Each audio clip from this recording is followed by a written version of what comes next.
hospital is often a place of extremes, hope and despair, healing and sickness, survival and death.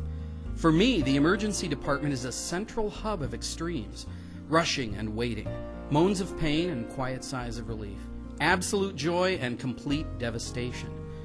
One day, I made multiple attempts to take Helen from the emergency department to the X-ray department. That's not unusual. A doctor might be examining the patient, or the patient's labs are being drawn, or whatever. Each time I came for Helen, however, it seemed that it was Helen holding things up. She had to greet a worried friend. She had to update her out-of-town daughter. She had to wait for some unknown, unseen something or other. I admit that I was getting agitated. Each time I cannot complete an exam on time, someone else must wait. On my 5th trek to bring Helen to X-ray, her doctor saw me coming and chuckled. That Helen, she's a feisty lady, isn't she? I didn't appreciate the humor. I could feel my patience slipping away. Helen's room was now filled with concerned friends and relatives. Although they meant well, a crowd always adds to the delay.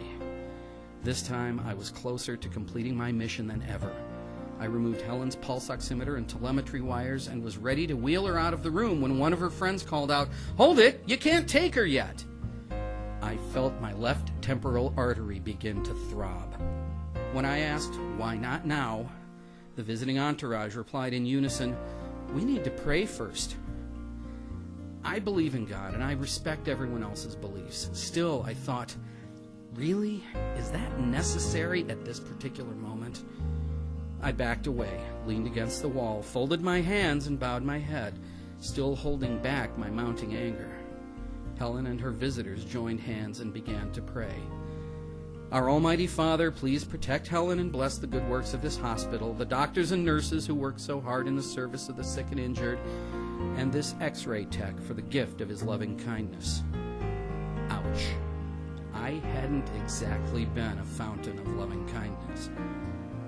That 30-second prayer melted my resentment. It was a call to pause and reflect on what was really important. Feisty Helen and her friends taught me a big lesson. To my surprise, their simple act of prayer reset my heart and my head. Even now, I call upon the memory of that night if circumstances begin to feel like I'm creating a work agenda instead of tuning into my patient's needs. God bless Helen.